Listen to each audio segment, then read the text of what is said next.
بسم اللہ الرحمن الرحیم۔ السلام علیکم۔ میرا آج کا عنوان ہے اسلام اور کفر کی حقیقت۔ برادران اسلام، آپ دیکھتے ہو کہ دنیا میں جتنی چیزیں ہیں سب ایک قاعدے اور قانون کے تابع ہیں۔ چاند اور تارے سب ایک زبردست قاعدے میں بندھے ہوئے ہیں جس کے خلاف وہ بال برابر جنبش نہیں کر سکتے۔ زمین اپنی خاص رفتار کے ساتھ گھوم رہی ہے۔ اس کے لیے جو وقت اور رفتار اور راستہ مقرر کیا گیا ہے اس میں ذرا فرق نہیں آتا۔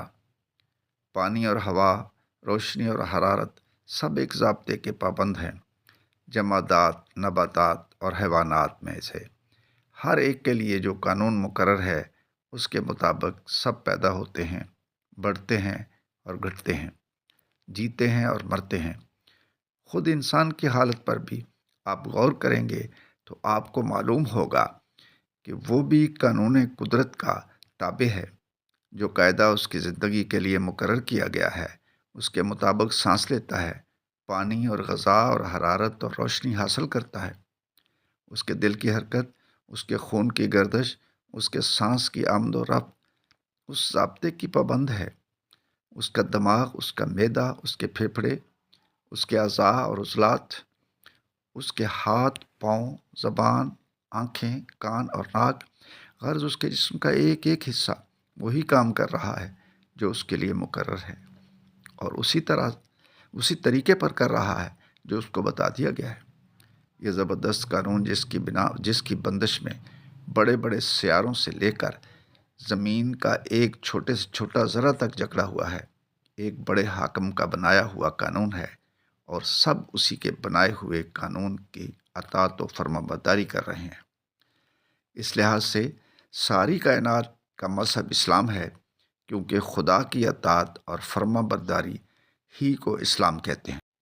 انسان کی ایک حیثیت تو یہ ہے کہ وہ دیگر مخلوقات کی طرح قانون قدرت کے زبردست قاعدوں سے جکڑا ہوا ہے اور ان کی پابندیوں پر مجبور ہے، اور دوسری حیثیت یہ ہے کہ وہ عقل رکھتا ہے، سوچنے، سمجھنے اور رائے قائم کرنے کی قوت رکھتا ہے، اور اپنے اختیار سے ایک بات کو مانتا ہے، دوسری بات کو نہیں مانتا، ایک طریقے کو پسند کرتا ہے، دوسرے طریقے کو نہیں پسند کرتا۔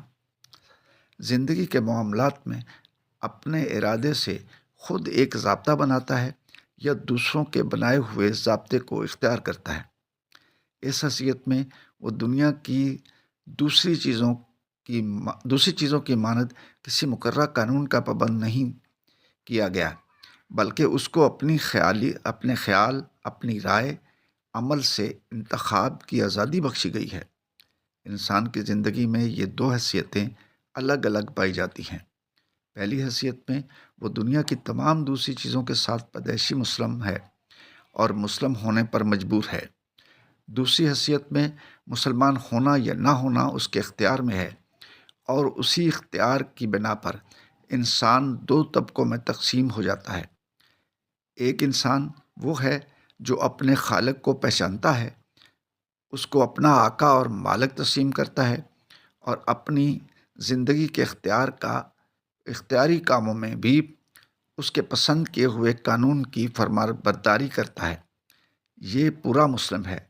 اس کا اسلام مکمل ہو گیا ہے، کیونکہ اب اس کی زندگی سراسر اسلام ہے۔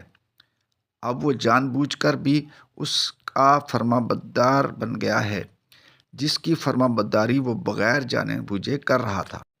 اب وہ اپنے ارادے سے بھی اس خدا کا مطیع ہے جس کا مطیع وہ بلا ارادہ تھا۔